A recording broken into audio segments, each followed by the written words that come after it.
Bismillahirrahmanirrahim. Assalamualaikum warahmatullahi wabarakatuh. Waalaikumsalam warahmatullahi wabarakatuh. Alhamdulillah kita bisa bertemu kembali ya Bu Yuli ya. Ya. Gimana kabarnya Bu Yuli? Alhamdulillah sehat sih Bu. Amin. Itu yang akhirnya agak flu ya Bu. Oke Bu Yuli, kemarin kan di PI 4 ya. Bukan ada tugas untuk mengobservasi, kemudian memberi bimbingan kepada rekan sejawat, gitu ya. Ada pasca observasi, kemudian observasi, kemudian pasca. Nah, ada pasca observasi, ada rekan sejawatnya? Ada Bu. Kan belum melakukan ya? Iya, yang waktu pra udah, observasi udah, yang paskanya belum. Nah, boleh sekarang dihadirkan. Assalamualaikum warahmatullahi wabarakatuh. Bertemu lagi dengan saya Yuliana Saputria, CGP Angkatan 8 DKI Jakarta dari SDN Pulau Gebang 03. Kali ini saya tidak sendiri, saya ditemani oleh PP saya, Ibu Yayu Septi Budi Rahayu, dan teman sejawat saya, Ibu Ana Silvi Dian Wijaya. Kali ini kita akan melakukan percakapan pasca observasi. Alhamdulillah, sepekan yang lalu saya dan Bu Ana telah melakukan percakapan pra-observasi, kemudian di 2 hari berikutnya kita melakukan observasi ya Bu Ana. Dan tibalah saatnya di hari ini kita melakukan percakapan pasca observasi. Selamat pagi Bu Ana. Selamat pagi Bu Yuli. Ya, bagaimana nih kabarnya Bu Ana? Ya, luar biasa baik. Iya. Bu Ana, percakapan observasi ini bertujuan untuk mengevaluasi dan merefleksikan diri terkait kegiatan pembelajaran yang telah Ibu Ana lakukan sebelumnya yang telah saya observasi. Dalam percakapan kali ini saya akan mengajukan beberapa pertanyaan. Bu Ana siap untuk menjawab? Siap. Iya. Ya Bu Ana, yang pertama nih saya mau menanyakan bagaimana nih perasaan Bu Ana setelah kemarin itu saya mengobservasi Bu Ana? Iya. Apa yang Bu Ana rasakan? Yang saya rasakan ketika diobservasi oleh Bu Yuli saat itu, saya merasa senang Bu, dan juga termotivasi Bu, termotivasi oleh Bu Yuli. Ya. Nah, kemudian adakah hal-hal baik yang sudah Ibu Ana lakukan saat di kegiatan pelajaran yang waktu itu saya observasi? Hal-hal baik yang saya lakukan, di situ saya sudah belajar untuk menerapkan pembelajaran berdiferensi dan sosial emosional. Ya, kemudian dari kegiatan tersebut Bu Ana, kan sebelumnya kita melakukan pra-observasi. Di sana Ibu Ana menyampaikan bahwa ada aspek pengembangan yang ingin difokuskan atau yang ingin ditingkatkan. Nah, apa aspek pengembangan itu terjadi di pembelajaran yang Ibu Ana lakukan waktu saya observasi? Iya Bu, pengembangan tersebut sudah saya berhasil laksanakan dalam 3 ranah. Ada ranah afektif, psikomotorik, dan juga di kognitifnya. Alhamdulillah sudah ya. Sudah tercapai ya? Iya Bu. Ya. Nah, baik Bu Ana. Kemudian kalau dari skala 0 sampai 100, menurut Bu Ana sekarang ini ada di posisi berapa? Karena kita kan sedang berproses ya Bu, kita sedang belajar. Sepertinya mungkin sekitar 80 kali ya Bu ya. Oh iya, sekitar 80 dari penilaian Ibu Ana ya. Iya betul. Nah, kemudian dari penilaian Ibu Ana itu, kalau menurut Bu Ana idealnya berapa ya? idealnya kan yang namanya ideal kan menuju sempurna ya Bu ya. Paling enggak ya di atas 90 mendekati sempurna. Nah, berarti menurut Bu Ana, adakah hal-hal yang perlu Ibu Ana tingkatkan dalam pembelajaran untuk menuju ke ideal tersebut? Iya Bu, tentu saja dengan melihat pembelajaran yang kemarin kita laksanakan, sepertinya ada yang perlu kita perbaiki, tingkatkan. Yang pertama itu dalam pembelajaran yang berdiferensiasi.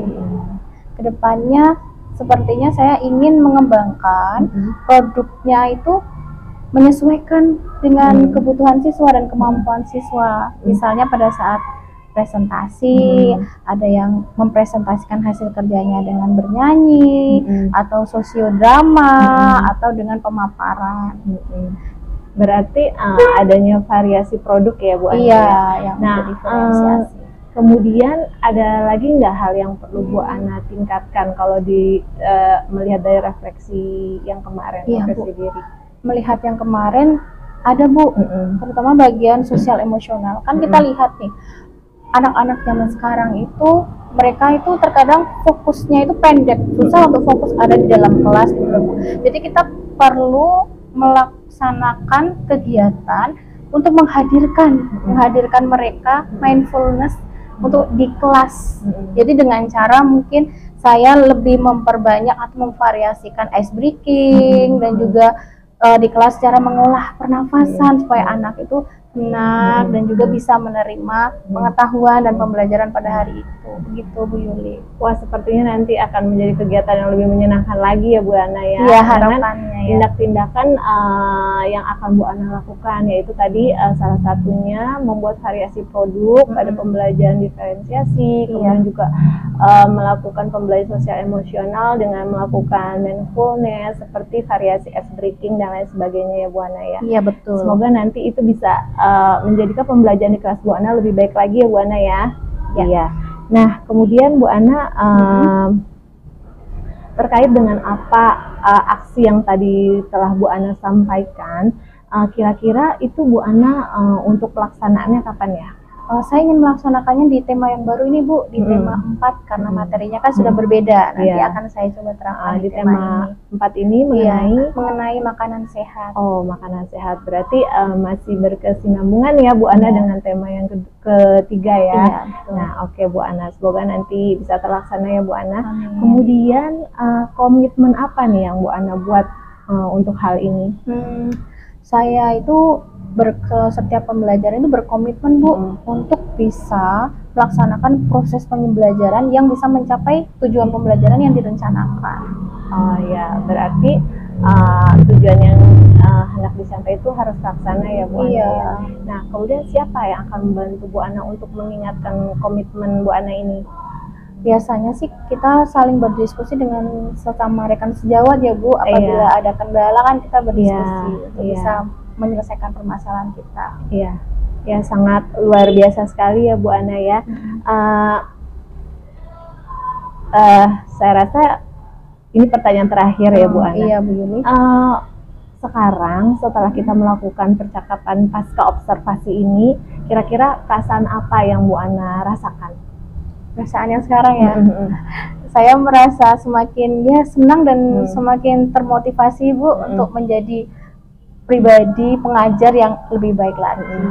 Ya, ternyata Bu Ana juga dapat menemukan hal-hal yang perlu ditingkatkan.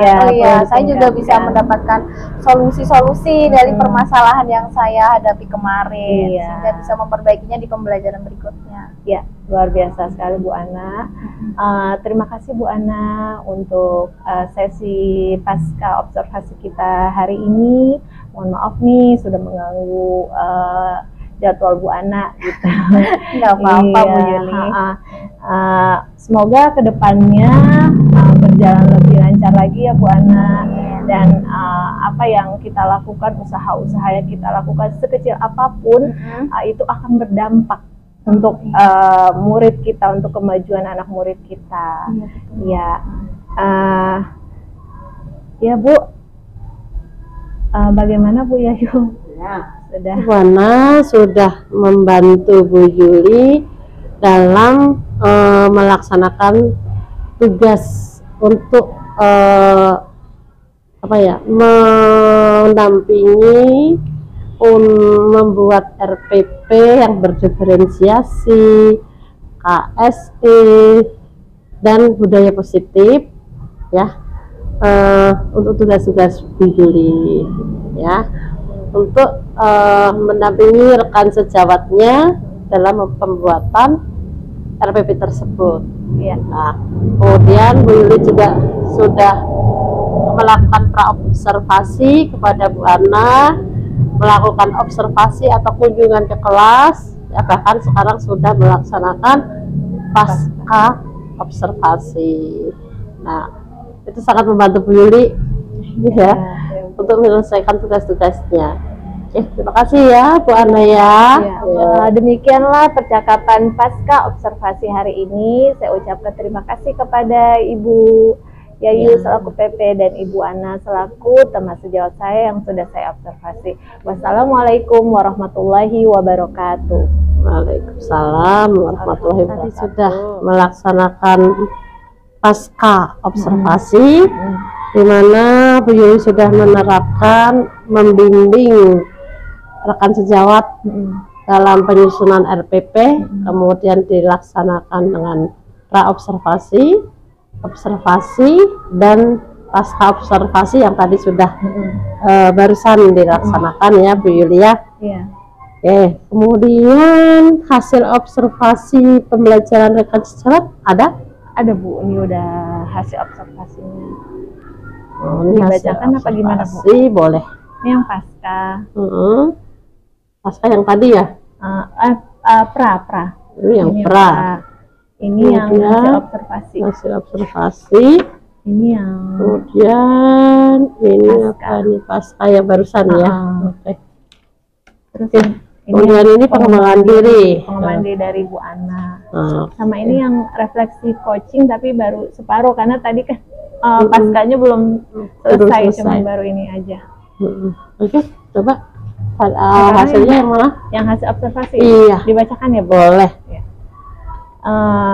Setelah saya melakukan observasi waktu itu terhadap Bu Ana itu terjadi pada hari Senin tanggal 9 Oktober 2023. Itu dimana Ibu Ana mengajar tema 3 dengan muatan IPA mengenai sistem pencernaan untuk kelas 5 di SDN Pulau Gebang 03. Dari hasil observasi ini ada aspek dan strategi pengembangan. Nah, yang diambil di sini yang pertama adalah aspek pembelajaran berdiferensiasi. Di sini setelah saya melakukan observasi dan hasilnya saya lihat ada walaupun belum sempurna gitu. Nah, ini yaitu dengan terlihat adanya pemetaan kebutuhan belajar berdasarkan profil belajar murid, minat murid dan kesiapan murid. Nah, kemudian aspek yang kedua yang saya lihat adalah pembelajaran sosial emosional. Di sini juga sudah tercermin walaupun belum maksimal gitu. Ini terlihat dengan adanya kegiatan melakukan kesadaran diri, yaitu dengan berdoa, kemudian ada aspek manajemen diri dengan menyiapkan peralatan, karena kan anak-anak akan membuat puzzle, jadi dibutuhkan peralatan gunting, lem, itu disiapkan. Kemudian juga adanya kesadaran sosial, yaitu saat anak-anak itu berdiskusi mengenai jawaban dari LKPD yang mereka terima. Ya, kesadaran diri yaitu kesadaran sosial, yaitu saat anak-anak itu berdiskusi. Kemudian juga terjadi interaksi sosial, yaitu saat anak-anak berdiskusi dan presentasi. Nah, selanjutnya juga di situ ada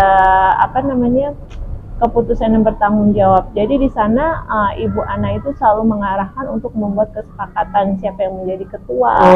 Nah, kemudian juga kesepakatan pembagian tugas nanti saat presentasi itu benar diterapkan di saat pembelajarannya. Hanya belum maksimal aja karena kondisi anak-anak. Nah, kemudian aspek berikutnya yaitu model pembelajaran. Model pembelajaran yang digunakan Bu Ana itu telah sesuai dengan apa yang ada di dalam modul ajar atau FPP-nya. Begitu juga dengan media pembelajaran yang digunakan oleh Bu Ana itu juga sudah sesuai dengan apa yang ada di dalam RPP atau modulnya, yaitu menggunakan LCD untuk menampilkan video organ pencernaan serta dilengkapi dengan speaker. Kemudian juga ada puzzle-puzzle alat-alat pencernaan. Gitu. Ya. Kemudian untuk tambahan catatannya, menurut saya Ibu Ana sudah baik saat mengajar di kelas, sudah menerapkan aspek pembelajaran berdiferensiasi, pembelajaran sosial emosional, model dan media pembelajaran sesuai dengan rancangan, serta arena pengembangan yang hendak tercapai juga terlaksana dengan baik. Namun masih perlu ditingkatkan dalam variasi produk dan penyampaiannya serta pengkondisian siswa agar lebih fokus. Oh gitu. Ya Bu. Berarti pas waktu observasi Bu Ana sudah menerapkan pembelajaran diferensiasi, kemudian di dalamnya juga ada pembelajaran KSE dan budaya positif, sudah mencakup satu RPP itu dalam satu kali pertemuan. Sudah ada semuanya. Berarti Bu Yuli dalam membimbing Bu Ana sudah menerapkan semua yang sudah ditentukan. Jadi sudah ada pengajaran yang berdiferensiasi itu begini, positif budaya itu begini, ya kan? Dan KSE itu begini. Jadi anak pun sudah bisa mempelajari itu. Iya Bu. Itu observasi pembelajaran ya dengan rekan sejawat. Iya Bu. Kemudian pada penerapan aksi nyata modul 3.1 kemarin kan sudah dipelajari ya. Nah, kemudian tentang apa itu? Di sana di aksi nyata 3.1 itu Yuli mencoba menampilkan sebuah kasus. Kasus mengenai anak murid gitu. Jadi mengenai anak murid, dia itu rumahnya jauh Bu, jauh. Jadi karena waktu itu COVID, nah orang tuanya tuh jadi nggak ada pekerjaan gitu. Jadi kan awalnya rumahnya di sekitar sini, karena COVID nggak ada pekerjaan, orang tuanya pindah ke daerah Bogor gitu. Nah jadi anaknya jarang nggak masuk. Gitu. Nah kita berkomunikasi tuh dengan orang, pertama kan bertemu dengan muridnya, terus melakukan pendekatan. Kemudian pas sudah gitu jelaslah permasalahan seperti itu karena rumahnya jauh. Nah akhirnya kita bertemu dengan orang tuanya, setelah berdiskusi memang orang tuanya mengakui karena udah nggak sanggup bayar kontrakan di sini, jadi pindah ke Bogor. Nah kita berupaya untuk dia ngambil kontrakan di sini juga susah gitu, tapi dia mau mindahin anaknya nanggung karena posisi udah mau lulus kelas 6 ujian. Seperti itu Bu kasus yang Yuli ambil. Tadi Mbak Yuli sudah menyelesaikan sebuah kasus ya, atau mengambil keputusan. Nah, bagaimana cara mengambil keputusan dengan kasus seperti itu?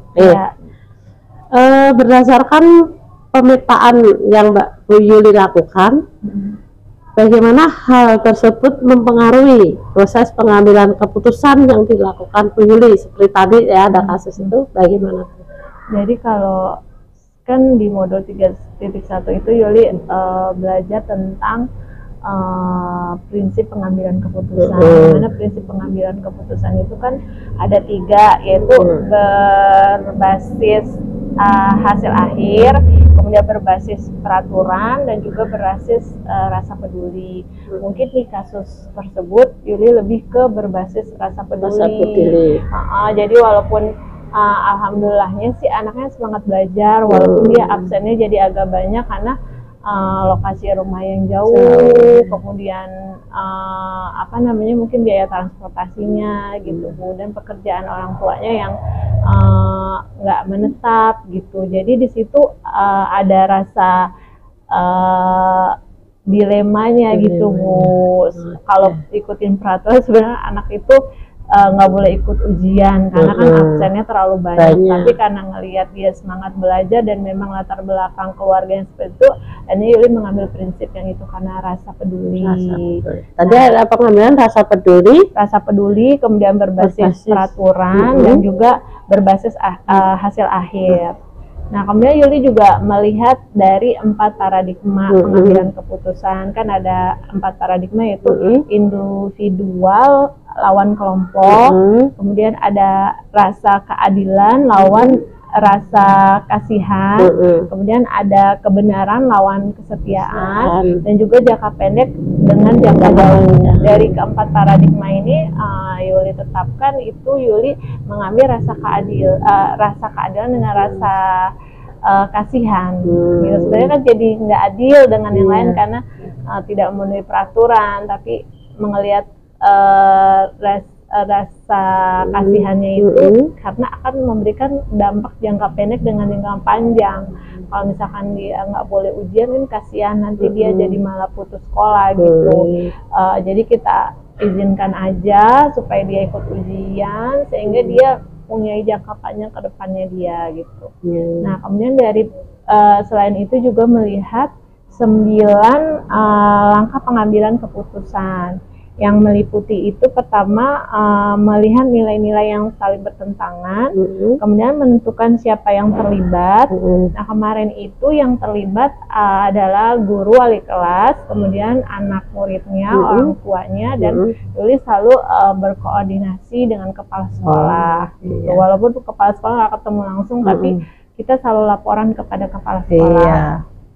Kemudian mengumpulkan fakta-faktanya, yaitu fakta-faktanya tadi karena ayahnya tidak bekerja lagi, terus lokasi rumahnya jadi jauh karena udah nggak mampu bayar kontrakan di sini, terus anaknya yang semangat belajar seperti itu. Kemudian juga menguji benar atau salahnya, kemudian menguji paradigma benar lawan benar, kemudian melakukan prinsip resolusi, kemudian melakukan investigasi opsi trilema. Jadi ya alternatifnya kayak gitu, mencari kontrakan yang lebih murah gitu, dan kita membuka ini bagi yang peduli boleh memberikan sumbangan gitu. Jadi pemikiran di luar dari yang keputusan itu untuk trilemanya. Nah, kemudian membuat keputusan dan kemudian melakukan refleksi. Refleksi terhadap keputusan yang diambil. Begitu ya, berarti memang pada saat mengambil keputusan sudah dipikirkan masak-masak ya, apa kebaikannya dan apa keburukannya kalau mengambil keputusan begini. Penuh pertimbangan ya. Kemudian apa hal yang membuat Bu Yuli masih perlu dikembangkan atau perlu dievaluasi dari kasus tersebut? Ya, dari kasus tersebut kan pertamanya keputusannya itu mencarikan kontrakan, tapi ternyata juga belum bisa gitu. Akhirnya ya udah kita tetap mengizinkan dia untuk untuk mengikuti ujian karena memang udah ininya juga bingung mau mindahin tuh emang udah kelas 6 posisinya seperti itu. Iya, berarti sayang gitu ya. Nah itu padahal anak itu pintar, kemudian rajin gitu ya. Oke. Kemudian apa hal yang menurut Bu Yuli mendukung keberhasilan dari keputusan yang diambil? Yang mendukung keberhasilan yang pertama yaitu karena dalam pengambilan keputusan itu kita berpatok kepada prinsip pengambilan keputusan, paradigma pengambilan keputusan, serta langkah atau konsep pengambilan dan pengujian keputusan, di mana semua itu kita nggak memutuskan sendiri, tapi kita ada kolaborasi dengan melakukan diskusi dulu dengan teman sejawat, tepatnya dengan guru paralel yaitu kelas 6, dan juga koordinasi dengan kepala sekolah. Jadi tidak serta-merta kita langsung ambil keputusan, tapi dipikirkan dengan matang serta dilakukan koordinasi dengan atasan. Iya. Kemudian adakah pengalaman yang terjadi baik dalam waktu dekat ataupun sebelum mengikuti pendidikan guru penggerak ya, yang mencerminkan D5 etika, baik itu terkait murid ataupun rekan sejawat? Pernah sih dulu Bu, gitu. Jadi masalahnya dulu, jadi kan Yuli itu posisi dulu sebagai pengurus barang ya Bu, jadi ditugaskan untuk sensus, di mana sensus itu kita harus memberi barcode kepada seluruh barang yang ada di sekolah, dan itu jumlahnya banyak sekali gitu, dan itu targetnya 3 bulan. Ketika itu Yuli sudah melakukan koordinasi dengan kepala sekolah, dan kepala sekolah mau membuatkan tim. Akhirnya dibuatkan tim, tim berlima. Nah, ketika tim sudah dibuatkan dan SK-nya turun, ternyata tuh tidak ada yang jalan. Teman-teman tidak ada yang jalan gitu. Nah, di sini Yuli harus ngambil keputusan. Karena kalau Yuli mengerjakan sendiri tidak akan cukup dengan deadline yang ada, tapi mengkoordinasi teman-teman itu dengan SK saja sudah tidak mempan gitu kan. Nah, akhirnya Yuli di situ bingung, berarti kan hanya individu lawan kelompok gitu kan, karena yang 5 itu tidak mendukung. Nah, itu paradigmanya. Terus kalau itunya berarti kan Yuli harus berbasis aturan dong, karena kan sudah ada SK harus kerja dong gitu kan. Akhirnya Yuli pertimbangkan matang-matang keputusan apa yang harus Yuli ambil. Nah, selanjutnya Yuli melakukan koordinasi lagi dengan kepala sekolah, menceritakan hal yang terjadi, kemudian kepala sekolah membimbing Yuli gitu. Nah, kemudian setelah itu Yuli mencoba melakukan pendekatan kepada teman-teman, bertanya kenapa sih kok belum dikerjain targetnya gitu. Ternyata mereka bertabrakan dengan memang posisi saat itu adalah saat pengambilan raport. Jadi emang seminggu itu lagi penuh dengan pengolahan nilai. Nah, kemudian Yuli mengumpulkan lagi semua teman-teman berlima. Di sana Yuli berbicara, kalau memang ada masalah, tolong dibilang biar kita bisa membuat rencana ulang. Baiknya bagaimana? Jadi lebih ke komunikasi yang baik. Kemudian setelah komunikasi yang baik itu kita buat yang namanya kesepakatan bersama. Jadi dengan adanya kesepakatan bersama, maka teman-teman itu merasa dilibatkan. Nah, kalau mereka sudah merasa dilibatkan, maka ada kemungkinan besar mereka melaksanakan hal tersebut. Akhirnya Yuli buat kesepakatan bersama, mengatur penjadwalan mereka supaya pembarkotan itu tetap berjalan dan pengolahan nilai pun tetap berjalan.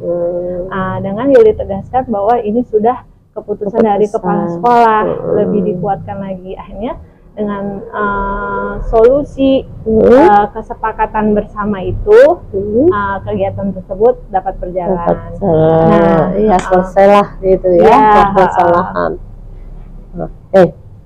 Kemudian menurut Bu Yuli, apakah proses pengambilan keputusan yang dilakukan sudah sesuai dengan prinsip dan langkah-langkah yang dipelajari di modul 3.1. Kalau menurut Yuli sih sudah sesuai, karena Yuli sudah melihat dari prinsipnya tadi bahwa kita harus berbasis peraturan, karena kan SK udah keluar, berarti kita harus aturan dengan paradigma individu lawan kelompok, di mana Yuli sendiri lawan dengan teman-teman Yuli yang belum siap gitu. Kemudian Yuli melakukan langkah-langkah, yaitu tadi mengenali nilai-nilai yang bertentangan, kemudian menentukan siapa yang terlibat, di mana Yuli juga berkoordinasi dengan kepala sekolah dan guru-guru senior yang pernah memegang jabatan sebagai pengurus barang, agar Yuli juga mendapat wawasan lebih gitu, sehingga bisa memutuskan keputusan yang terbaik dari permasalahan yang Yuli hadapi. Kemudian juga mengumpulkan fakta-fakta, yaitu tadi fakta-faktanya bahwa memang teman-teman itu terkendala dengan adanya kegiatan lain, yaitu pengolahan nilai. Kemudian juga ada kegiatan teman yang lain gitu. Nah, kemudian menguji benar atau salahnya, paradigma benar atau salahnya, kemudian melakukan prinsip resolusi dan investigasi opsi trilema.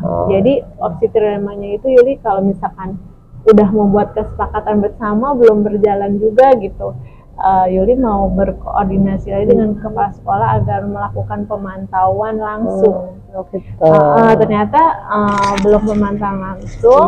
Alhamdulillah dengan yang pertama kesepakatan bersama berjalan, walaupun Yuli harus sering-sering mengingatkan gitu kepada teman-teman. Misalnya Yuli melakukan pemantauan sendiri dulu, kalau memang Yuli pemantauan sendiri nggak bisa berjalan, baru Yuli minta tolong ke kepala sekolah untuk melakukan pemantauan langsung oleh Kemsek. Seperti itu. Ya. Kemudian apa hal yang menurut Bu Yuli masih perlu dikembangkan atau perlu dievaluasi dari proses pengambilan keputusan tadi?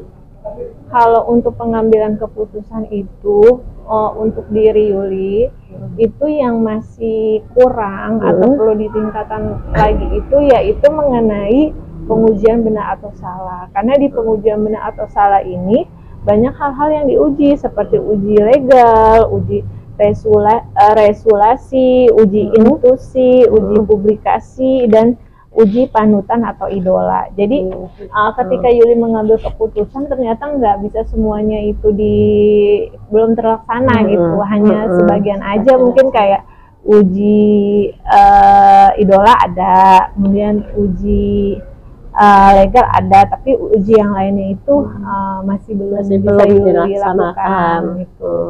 Oke. Mudah-mudahan nanti Bu Yuli bisa melakukan dengan uji yang lain. Ya Bu. Bu Yuli, di dalam pelaksanaan Bu Yuli mengambil keputusan sudah berdasarkan pengamatan, kemudian sudah berdasarkan pertimbangan-pertimbangan yang matang, baru bisa melakukan memutuskan. Sekarang pada rancangan program yang berdampak pada murid. Apakah Bu Yuli sudah membuat rancangan program yang berdampak pada murid? Yuli udah membuat rancangannya Bu, karena kan ini termasuk dari tugas demonstrasi kontekstual di modul 3.3. 3.3 ya? 3.3. Nah, di sini Yuli mengambil ide dari ketika kita melakukan rukol, dimana waktu kita melakukan rukol itu program kita adalah literasi by action. Nah, tapi nama program yang Yuli luncurkan di sekolah bukan itu, cuman sama, tetap berbasis literasi. Karena memang banyak pertimbangan yang Yuli lakukan. Yang pertama adalah karena di sekolah Yuli ini literasinya masih kurang. Yang kedua adalah karena kekosongan mading di sekolah yang selalu off, tidak ganti-ganti gitu. Dan yang ketiga adalah Yuli ingin menciptakan suasana literasi yang menyenangkan, yaitu literasi yang mengarah kepada pencarian bakat dan minat. Maka Yuli membuat suatu program yang bernama Prolisi. Apa itu Prolisi? Prolisi, program literasi siswa. Prolisi. Ya, program literasi siswa. Oh, iya. Iya, latar belakangnya yang tadi Bu. Jadi program ini bisa dilakukan dari kelas 1 sampai kelas 6, tapi kalau untuk kelas rendah masih perlu dibimbing oleh wali kelasnya. Oh, gitu. Iya, kelas 1 sampai 3 masih perlu dibimbing oleh wali kelasnya. Pertama yaitu dengan melakukan sosialisasi. Setelah melakukan sosialisasi ini, maka di setelah sosialisasi ini kita menjelaskan apa itu program polisi. Di mana program polisi ini mencangkup yaitu pilihan suara, pilihan dan kepemilikan siswa. Yaitu kan kalau kita membuat satu program yang berdampak pada murid, diusahakan untuk memiliki 3 aspek itu ya Bu ya. Nah ini Bu,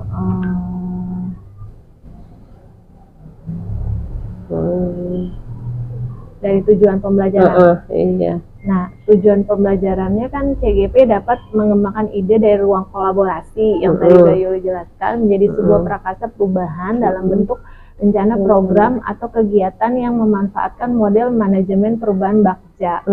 Jadi di ruang kolaborasi ini kan kemarin kita membuat literasi by action.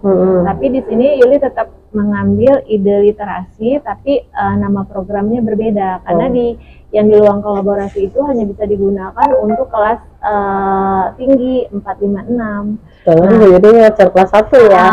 Jadi di sini Yuli ingin kegiatan ini menjadi kegiatan kelas 1 sampai 6 gitu. Jadi Yuli buat program Prolisi, program literasi siswa. Ini berdasarkan dasar filosofi KHD, yaitu guru mempunyai peran strategis untuk menuntun segala kodrat yang ada pada anak-anak sehingga mereka dapat bahagia dan selamat sebagai individu masyarakat. Jadi sebagai kodratnya ini, jadi ke arah bakat dan minat gitu. Nah kemudian komponen profil pelajar Pancasila ini menurut Yuli sih masuk semuanya Bu. Jadi Yuli masukkan semuanya, ada 6 yaitu gotong royong, di mana nanti kepemimpinan murid mampu melakukan kerjasama yang baik dengan temannya. Kemudian mandiri, kepemimpinan murid menumbuhkan rasa tanggung jawab, mengontrol emosionalnya diri sebagai kekuatan positif dalam pembelajarannya sendiri. Dan kreatif, yaitu kemampuan murid dengan mengekspos pengalaman kemampuan murid dalam bentuk produk yang kreatif. Jadi ada produk. Berpikir kritis, yaitu kemampuan murid menumbuhkan rasa berpikir kritis dengan keputusan yang diambil secara bertanggung jawab. Kemudian bertakwa kepada Tuhan Yang Maha Esa, yaitu menumbuhkan kepemimpinan murid akan mendorong murid untuk mengamalkan nilai-nilai agama, serta berkebinekaan global, yaitu menumbuh kembangkan kepemimpinan murid akan melatih murid-murid kita untuk memiliki pemikiran dan wawasan yang luas dan terbuka. Karakteristik lingkungan pendukung. Di sini Yuli mengambil 4 lingkungan yang menurut Yuli sesuai. Ya, kan ada 7 lingkungan. Nah, Yuli mengambil 4. Yang pertama yaitu lingkungan yang menyediakan kesempatan untuk murid menggunakan pola pikir positif dan merasakan emosi yang positif. Jadi ingin di program ini melalui literasi itu mereka melakukan suatu kesenangan karena berdasarkan bakat dan minatnya. Nah, kemudian lingkungan yang mengembangkan keterampilan berinteraksi sosial secara positif, arif dan bijaksana. Jadi di dalam program literasi siswa ini tidak hanya literasi itu membaca, tapi nanti pilihan kegiatannya ada yang mendongeng, ada yang bermain drama, jadi puisi, jadi di situ pasti ada keterampilan interaksi sosial. Kemudian lingkungan yang melatih keterampilan yang dibutuhkan murid dalam proses pencapaian tujuan akademik maupun non akademik. Jadi menurut Yuli literasi itu memang terhubung dengan yang namanya akademik dan non akademik. Nah, kemudian lingkungan yang membuka wawasan murid agar dapat menentukan dan menindaklanjuti tujuan, harapan atau mimpi yang manfaat dan kebaikannya melampaui pemenuhan kepentingan individu, kelompok maupun global. Jadi kalau menurut Yuli literasi itu memang membuka wawasan murid gitu untuk menentukan dan menindaklanjuti tujuan, harapan dan mimpi yang mimpi anak-anak itu gitu. Nah, sekarang prakasa perubahannya ini Bu, mewujudkan kreativitas siswa secara positif melalui program literasi siswa atau Polisi SDN Pulau Gebang 03. Ini termasuk kegiatan co-kurikuler. Jadi di luar jam belajar tetapi mendukung proses pembelajaran. Nah, kemudian perumusan strategi pelaksanaan itu menggunakan inquiry apresiatif melalui bakja. Buat pertanyaan utama, A. Ambil pelajaran, G. Gali mimpi, J. Jabarkan rencana, A. Atur eksekusi. Nah, di kegiatan buat pertanyaan, ini Yuli membuat apa yang bisa saya lakukan untuk mewujudkan peserta didik yang mandiri, gotong royong, dan kreatif melalui program literasi siswa. Nah, di sini tindakan yang Yuli lakukan yaitu pertama melakukan dialog dengan kepala sekolah, kemudian guru tentang program tersebut. Nah, kemudian juga membaca literatur mengenai kegiatan-kegiatan yang dapat mengembangkan kreativitas siswa dalam berliterasi. Jadi ini baca buku atau googling. Nah, kemudian rencana untuk melibatkan suara. Ini kan rencana untuk melibatkan suara, pilihan dan kepemilikan murid ya Bu. Yaitu dengan melakukan sesi dialog dengan peserta didik. Jadi selain kita berkomunikasi dengan kepala sekolah dan guru, kita juga harus berkomunikasi dengan peserta didik. Dia tuh maunya apa gitu. Untuk menguatkan ide, memberikan masukan di tahap awal. Kemudian juga memberikan kesempatan kepada murid untuk memberikan saran. Sarannya apa sih kegiatannya sebaiknya gitu. Nah, aset atau sumber daya digunakan yaitu aset manusia, guru, murid. Kemudian modal fisiknya, ruangan, laptop, alat tulis, dan lain sebagainya. Ya mungkin ini waktunya 1-2 hari. Nah, kemudian di tahap kedua, ambil pelajaran. Di sini yaitu apa pengalaman menyenangkan dan berhasil yang pernah dialami guru membuat program literasi. Jadi ini hasil dari diskusi yang sebelumnya. Apa saja karya atau kegiatan siswa ditampilkan di program literasi. Kemudian, siapakah di sekolah yang mempunyai pengalaman pernah menerapkan program literasi. Jadi ini hasil dari komunikasi dengan guru dan kepala sekolah. Nah, kemudian tindakannya itu tadi berdiskusi dengan peserta didik, karya-karya atau kegiatan yang disukainya. Nah, kemudian mencari contoh nyata program literasi dari kelas-kelas atau sekolah-sekolah yang sudah menerapkan. Terus mewawancarai atau survei pengalaman, pendapat guru, kepala sekolah, murid, dan orang tua. Rencana untuk melibatkan suara, pilihan, dan kepemilikan itu dengan memberikan kesempatan pada murid untuk menentukan sendiri. Jadi dia itu bebas menentukan sendiri bentuk kreativitas literasi yang mereka inginkan. Jadi kalau kelas 1 itu mungkin rata-rata maunya literasinya bentuk puisi, boleh. Nah, kemudian ada juga yang dongeng, boleh. Nah, sesuai dengan bakat mereka ya. Nah, kalau yang kelas tinggi rata-rata drama. Karena nggak bisa menjiwai kan. Ada juga yang pengen juga dari membaca dijadiin lagu, ada juga gitu. Jadi menentukan sendiri bentuknya. Nah, kemudian memberikan kesempatan pada murid untuk menggali sumber-sumber belajar sesuai minat mereka. Asetnya yang diperlukan yaitu modal manusia dan modal fisik. Nah, kemudian untuk melakukan ini mungkin waktunya 1 mingguan. Oh, ada jedanya ya? Iya Bu. Kemudian gali mimpi. Gali mimpi itu apa saja kegiatan yang dapat dilakukan di program ini. Namun apa yang penting dilakukan agar program ini menarik, terawat, dan berkelanjutan. Jadi seterusnya gitu, nggak hanya sekali. Iya, jangka panjang lah. Jangka panjang. Kemudian tindakan yang diperlukan yaitu menanyakan pendapat setiap anggota kelas tentang harapan mereka terhadap program ini apa sih gitu. Kemudian membuat desain suasana program literasi yang menarik dan berkelanjutan.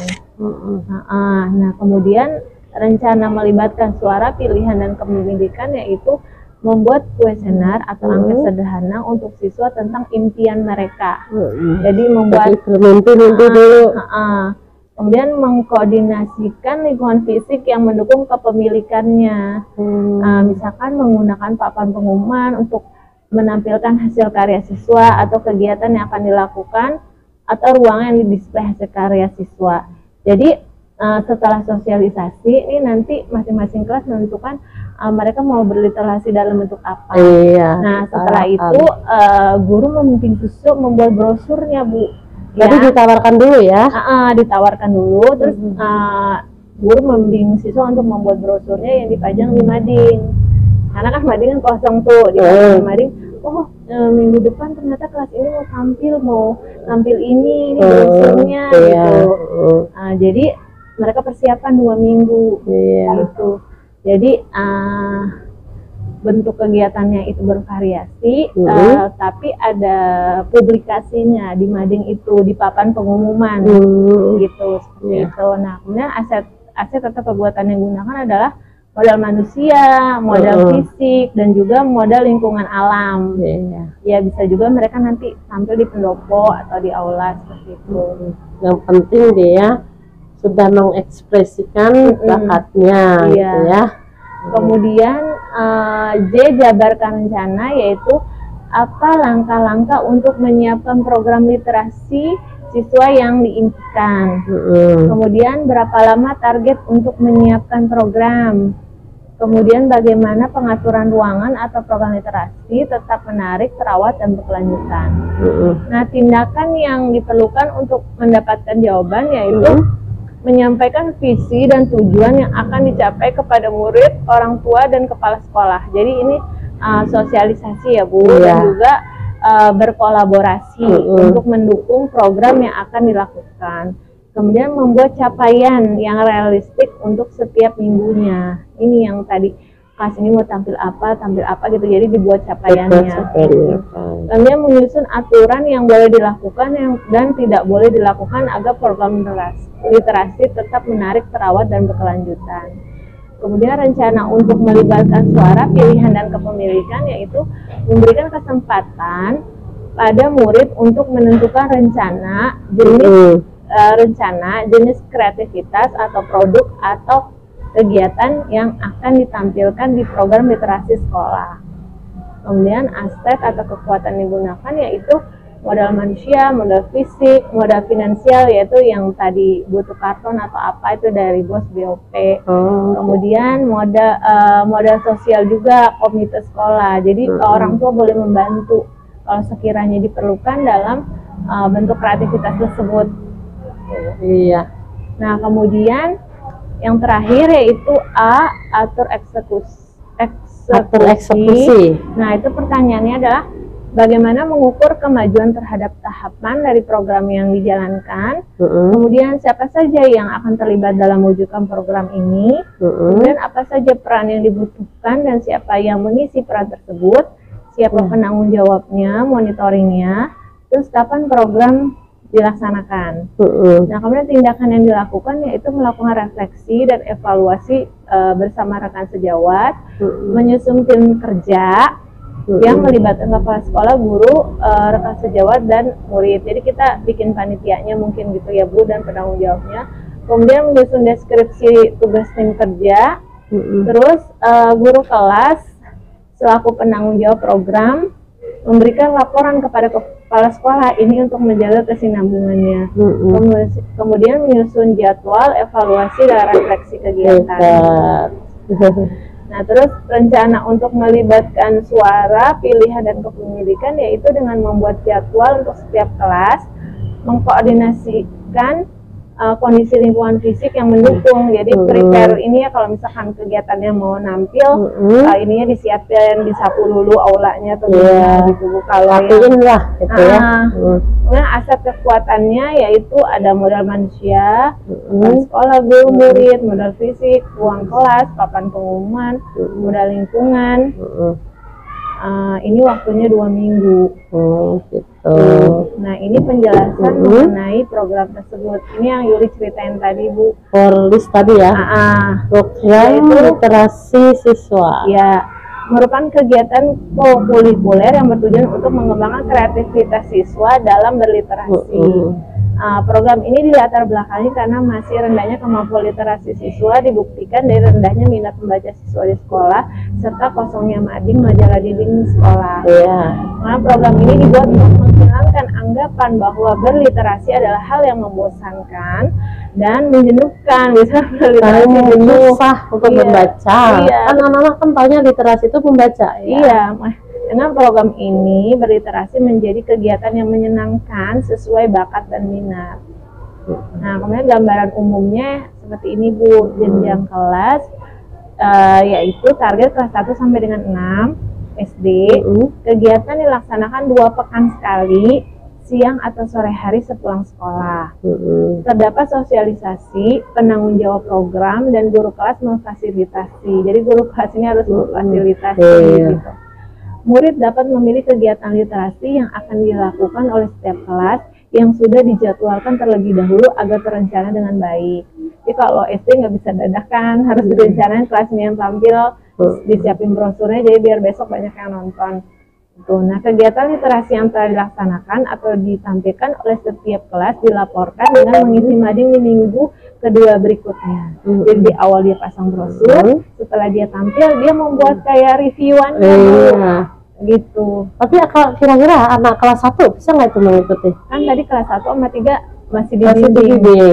Didampingin ya sama orang tuanya, sama orang komitenya, sama gurunya. Mungkin kalau untuk brosur dan laporan mungkin masih gurunya yang ngerjain gitu. Tapi nanti penampilan anak-anaknya gitu Bu. Gitu. Iya. Berarti secara berkelompok ya? Iya.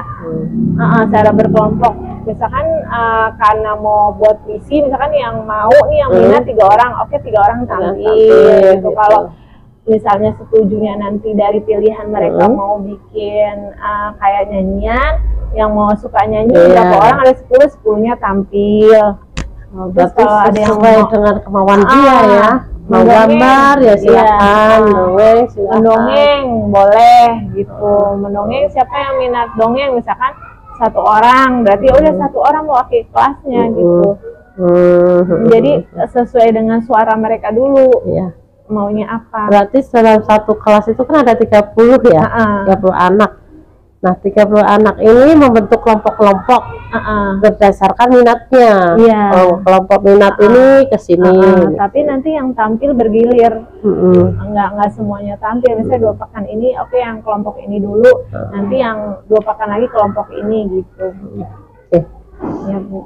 Nanti yang pertanyaan selanjutnya sudah terjawab ya, karena apa bentuk program yang sudah Bapak Ibu rancang? Berarti bentuknya prolisi tadi ya, prolisi itu ya bentuknya. Literasi siswa. Dukungan apa saja yang Bu Yuli perlukan untuk penerapan program yang sudah dibuat? Kalau dukungan untuk ke kepala sekolah sih, Yuli belum sempat berkoordinasi, kan baru rencana ya Bu ya.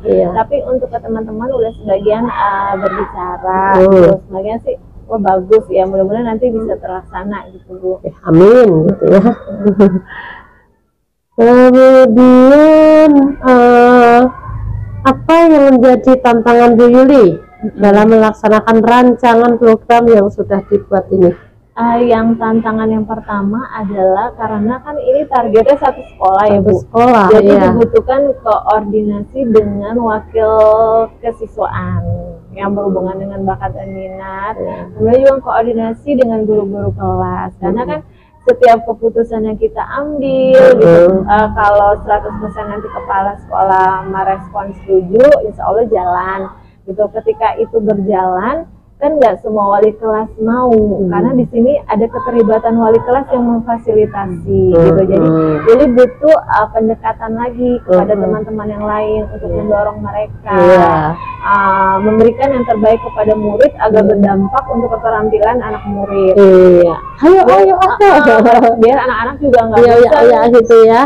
Biar anak-anak juga nggak bosan dengan kegiatan belajar mengajar di kelas aja gitu, tapi bisa terjun langsung di sebuah acara kreativitas yang berasaskan literasi. Iya, betul sekali. Bagus sekali sih rancangannya. Mudah-mudahan rancangannya bisa terlaksana dengan baik. Iya, yang beratnya karena di sini Yuli buat 6 kelas, tapi kalau misalkan kepala sekolah masih kurang mendukung karena belum Yuli koordinasikan dengan kepala sekolah, ya mungkin Yuli mencoba untuk menerapkan di kelas Yuli dulu. Jadi dari hal yang kecil dulu, mungkin hal kecil terlihat gitu, udah nyata nih bentuknya, ini kok menarik gitu, teman-teman pada mau ikut, wah alhamdulillah jadi program sekolah gitu. Oke deh. Jadi buktikan dulu dalam program yang kecil dulu, gitu ya. Kemudian apa yang Bu Yuli lakukan untuk menghadapi tantangan tersebut? Tadi sudah dengan melakukan pendekatan kepada teman-teman yang lain. Kalau itu belum baca, Yuli nyoba di lingkungan yang kecil dulu tadi. Biar terlihat dulu nyatanya gitu, nyatanya dampaknya, sehingga yang lain bisa mulai mengikuti. Kemudian perkembangan komunitas praktisi.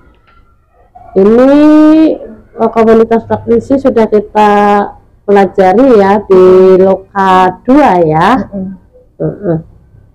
Untuk komunitas praktisi, bagaimana Bu Yuli sudah merintis komunitas praktisi di lingkungan sekolahnya Bu Yuli? Kalau komunitas praktisi, Yuli sudah ikut KKG sih Bu, aktif, yaitu kemarin terakhir kegiatannya kan sebelumnya kegiatan MPLS. Nah kemudian sekarang kita ke administrasi kelas, jadi mulai menyusun modul ajar. Gitu. Iya. Terus bagaimana peran komunitas terhadap proses pembelajaran Bu Yuli? Perannya sih sangat membantu ya Bu.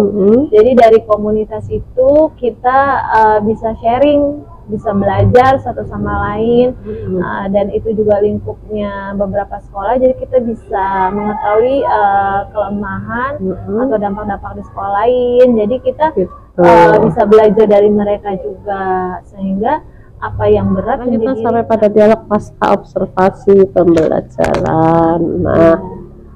Waktu di akhir PI 4, GPK ditugaskan untuk membimbing satu orang rekan sejawat, Bu, kan, untuk menyusun RPP, dan juga melakukan observasi pembelajaran di kelas, Bu, kan. Nah, untuk menyampaikan tujuan percakapan dari hasil analisis data observasi, ya kan, dalam observasi pembelajaran rekan sejawat itu bagaimana Bu Yuli? Saat pra atau saat pasca Bu? Saat pra.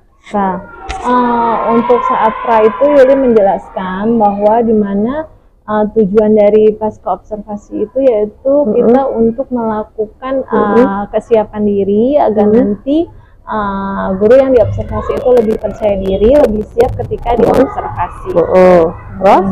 Nah kemudian ketika observasi berjalan dan saat pasca observasi pun, Yuli juga menjelaskan tujuan dari kegiatan pasca observasi yaitu untuk melakukan evaluasi dan refleksi diri terhadap pembelajaran yang telah dilakukan ketika diobservasi. Itu ya. Kemudian hasil analisa data observasinya pada saat pembelajaran ke rekan sejawat ada tadi yang ini tadi itu ya yang sudah disampaikan di awal tadi.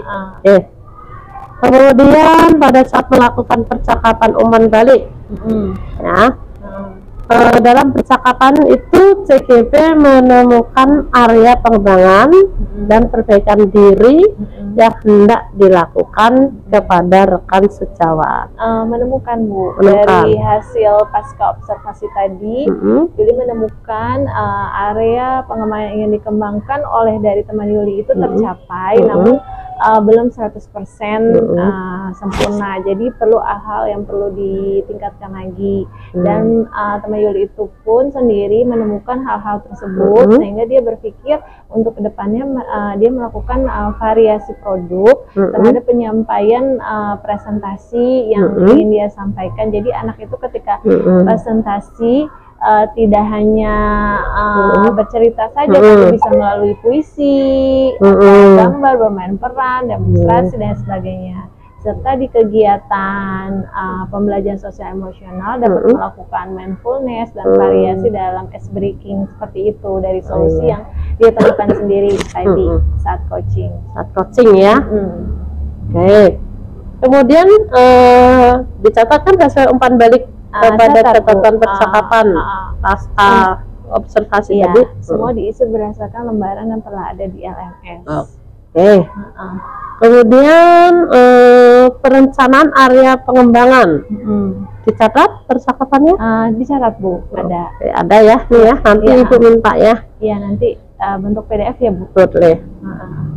Kemudian rencana aksi pengembangan diri. Iya. Ada di situ perencanaan aksi ada, Bu. pengembangan diri. Aksi pengembangan diri yang ingin dia lakukan yaitu melakukan variasi produk dan juga variasi penyampaian ketika presentasi dan melakukan mindfulness serta variasi ice breaking. Itu aksi yang ingin dia lakukan di tindak lanjut berikutnya. Oke. Berarti ada hasil-hasil observasi nanti kan sudah itu amatin ya, tadi ya, diamatin untuk penilaian nanti di PI 5 tentang penilaian coaching. Oh iya Bu. Oke. Ya. Sekarang pada bagian akhir pendampingan kita nih Mbak Yuli. Iya Bu. Kita harus melakukan refleksi terhadap proses pendampingan saat ini, ya kan? Kita sudah dari awal tadi sudah kita diskusi panjang lebar. Nah sekarang kita tiba saatnya untuk berefleksi.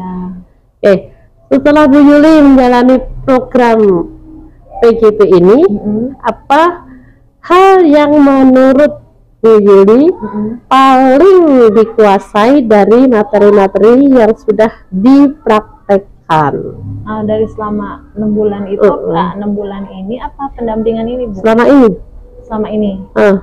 Kalau selama ini yaitu yang sudah banyak Yuli itu tentang pembelajaran berdiferensiasi yang Yuli nggak tahu sama sekali, sekarang jadi paham seluk-beluknya, caranya, tipsnya, juga pembelajaran sosial emosional.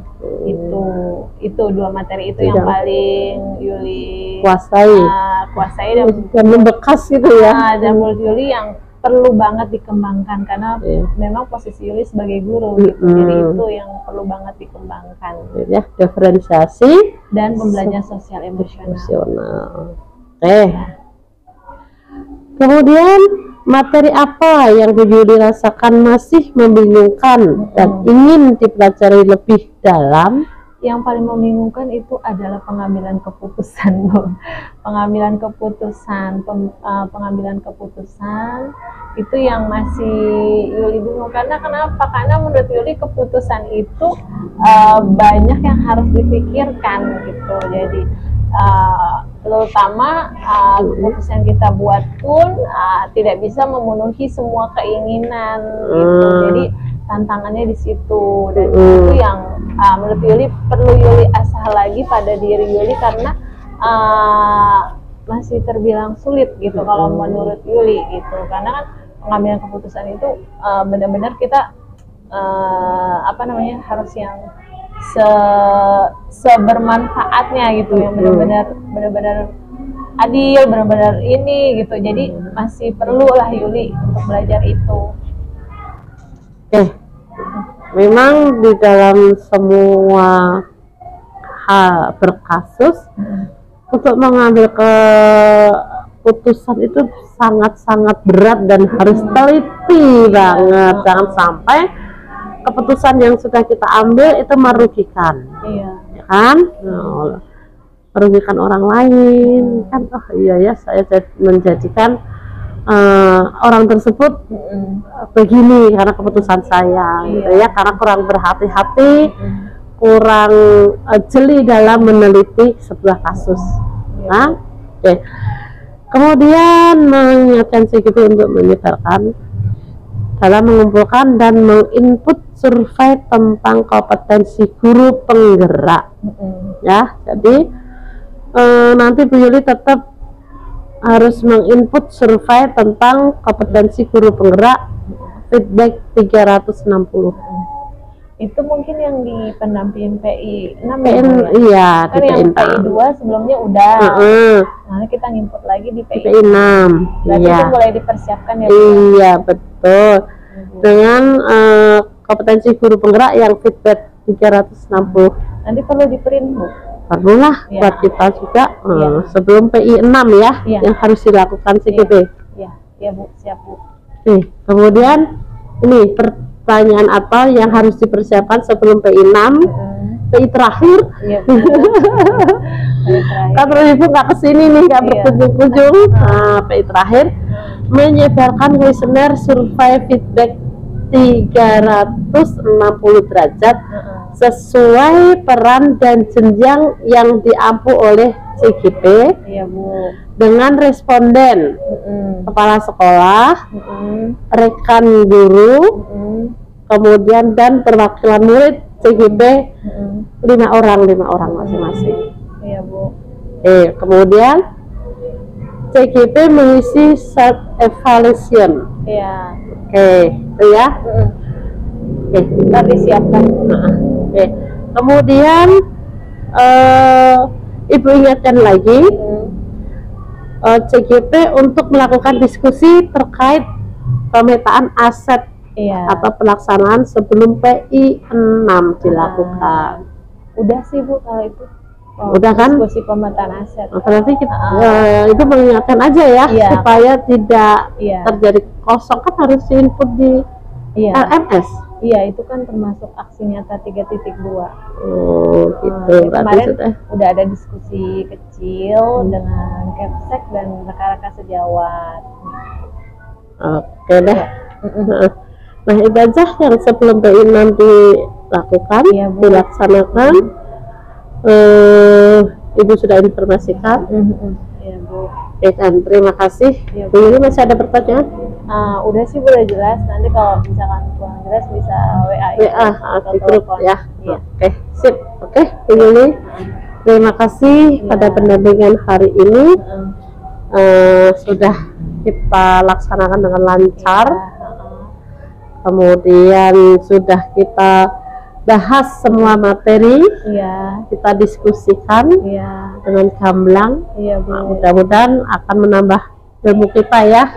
Saya belajar ke Bu Yuli, Bu Yuli juga nambah hikmah dari itu. Kita saling membutuhkan. Jadi kalau ada pendampingan ini, jadi semua diluruskan. Iya, betul. Oke ya, terima kasih banyak Bu Yuli. Assalamualaikum warahmatullahi wabarakatuh. Waalaikumsalam warahmatullahi wabarakatuh.